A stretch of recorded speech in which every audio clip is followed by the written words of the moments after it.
I think a lot of For people sure. who are queer Yeah. specifically are just trying to get through, just trying to survive, trying to live. And oftentimes it presents itself by, like almost like not assimilation, but like hiding amongst the masses until you really can find your support group. And I went to a Catholic high school.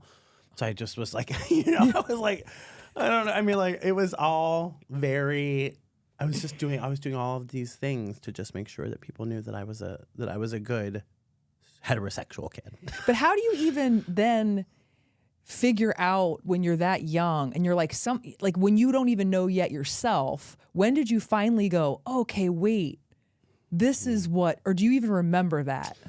Well, I remember, I mean, I remember my grandma would like, my mind is going in 15 different Yeah. directions.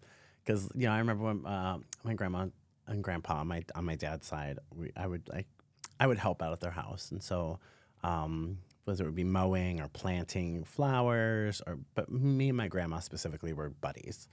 And so, she would, pick me up from school and we would go, we'd go see movies or,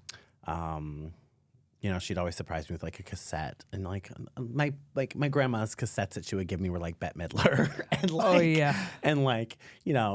cast recordings. And so it's like, I don't know if she knew. She's no longer with us, but I don't know. And I never had this ability to have this conversation. She passed when I was in college before I was really out to my entire family. I was out to my parents at that point, um, but by the time she passed, I don't know. We never had the opportunity for me to have that conversation with her about who I was. But I feel like she knew, and so, there was this like encouragement of just embracing these things that I loved, which was the thing that allowed me, I think, to figure out subconsciously or even consciously. I really don't remember fully to kind of navigate a path towards finding people who were either like me or could accept and love me.